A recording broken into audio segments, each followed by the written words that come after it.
I've been thinking, I've been mentioning it to a couple of my guests here, and I've been thinking since the sort of the change in, I guess, the industrial revolution or whatever you want to call it, especially now with the technological revolution, we've referred to our bodies as machines and now as technology. When it's way more accurate to view them as an organism. We're in an interplay between us and nature. We are part of nature, and they're trying to tell us Yeah. that we're not a part of nature. We are machine-like. And I think that's where a lot of this stuff kind of comes from. At least from my understanding, is this whole germ side of things, as opposed to the terrain. The terrain is basically more. It's more natural. It's more life affirming. Mhm. It's more creator driven, meaning we are a Mhm. creation and we are a part of this. We're Mhm. synthesized between the two.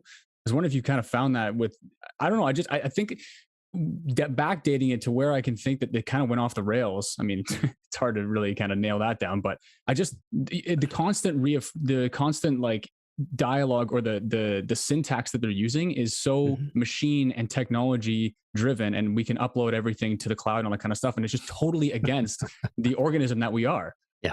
No, you're absolutely right. It's interesting because you start to spot the words and the phrases and the systems and the processes where they're constantly reinforcing that. If people just step back a little bit and start to think about it and get in touch with the natural world once more, I mean, it makes me laugh when I go for walks with people that don't get out in nature very much, and I'll stop and pick berries and pick this and pick that, and they're appalled. Well, you should buy that from the supermarket. So where do you think they get it from? It's the same stuff, except out here it's a lot better. Yeah, yeah. The same with the water. If the animals will drink the water, you're probably all right to drink the water. It's not rocket science, but everyone's been so desensitized to it, and they're constantly busy because of all this technology and the television, and everything's just around them. Instead of just slowing down and saying, right, let's get back in touch with nature, let's touch the earth, let's touch the plants, let's slow down. You'll start to get a better feel for what's going on, because that's where they want to drag you into this weird kind of synthetic weird world that's man and machine all melded together. We don't want anything to do with that. Well, I certainly don't. If someone else does, that's their choice, fine.